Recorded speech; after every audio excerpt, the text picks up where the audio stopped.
Il faut que nous, chefs d'État africains, nous arrêtons de nous comporter donc en marionnettes qui dansent à chaque fois que les impérialistes tirent sur les ficelles. Les questions que mes générations se posent sont les suivantes, si je peux me résumer.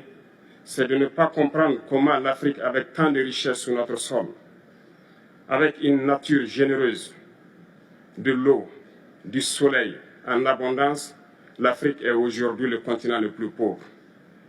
L'Afrique est un continent affamé. Et comment se fait-il que les chefs d'État traversent donc le monde à mendier? Voici des questions que nous nous posons et que nous n'avons pas de réponse jusque-là. Nous avons l'occasion de tisser de nouvelles relations. Et j'espère que ces relations puissent être les meilleures pour donner un meilleur avenir à nos peuples. Ma génération me charge aussi de dire que, par ce fait de pauvreté, ils sont obligés de traverser l'océan pour essayer de rallier l'Europe. Ils meurent dans l'océan. Mais que prochainement, ils n'iront pas traverser parce qu'ils viendront devant nos palais pour chercher leur pitance quotidienne. Pour ce qui concerne le Burkina Faso, aujourd'hui nous sommes confrontés depuis plus de 8 ans à la forme de manifestation la plus barbare, la plus violente du néocolonialisme, de l'impérialisme. L'esclavage qu'on tend encore à nous imposer. Nos dévanciers nous ont bien appris une chose. L'esclave qui n'est pas capable d'assumer sa révolte ne mérite pas que l'on s'apitoie sur son sort. Nous ne nous apitoyons pas sur nos sorts, on ne demande pas que quelqu'un s'apitoie sur notre sort. Le peuple burkinabé a décidé de lutter contre l'île terroriste en mesure de relancer son développement. Dans cette lutte, des vaillants peuples, des vaillantes populations se sont engagées à prendre les armes face au terrorisme, ceux que nous avons affectueusement appelés les VDP, des volontaires. Nous sommes surpris de voir les impérialistes traiter ces VDP de milices et de tout type. C'est décevant, parce qu'en Europe, lorsque des peuples prennent les armes pour défendre leur patrie, on les traite de patriotes. Nos grands-pères ont été déportés pour sauver l'Europe. Ce n'était pas avec leur consentement, contre leur gré.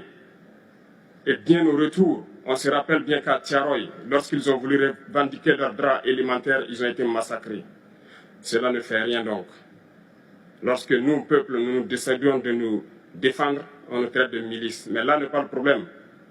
Ce qui est le problème, c'est de voir des chefs d'État africains qui n'apportent rien à ces peuples qui se battent, mais qui chantent la même chose que les impérialistes en nous traitant de milices, en nous traitant donc d'hommes qui ne respectent pas les droits de l'homme.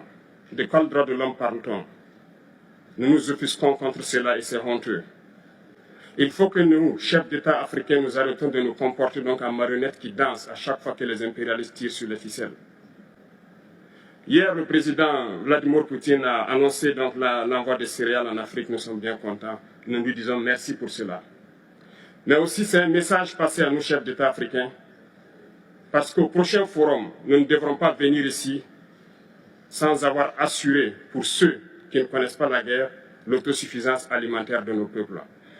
Nous devons prendre l'expérience de ceux qui ont pu déjà atteindre cela en Afrique, tisser de bonnes relations ici et tisser de meilleures relations avec la Fédération de Russie pour pouvoir assouvir les besoins de nos populations. Je ne serai pas peut-être long, le temps imparti est très court.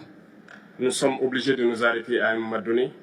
Mais je voudrais terminer en disant que nous devons donc rendre hommage à nos peuples qui se battent. Gloire à nos peuples, dignité à nos peuples, victoire à nos peuples. La patrie ou la mort, nous vaincrons. Merci, camarades.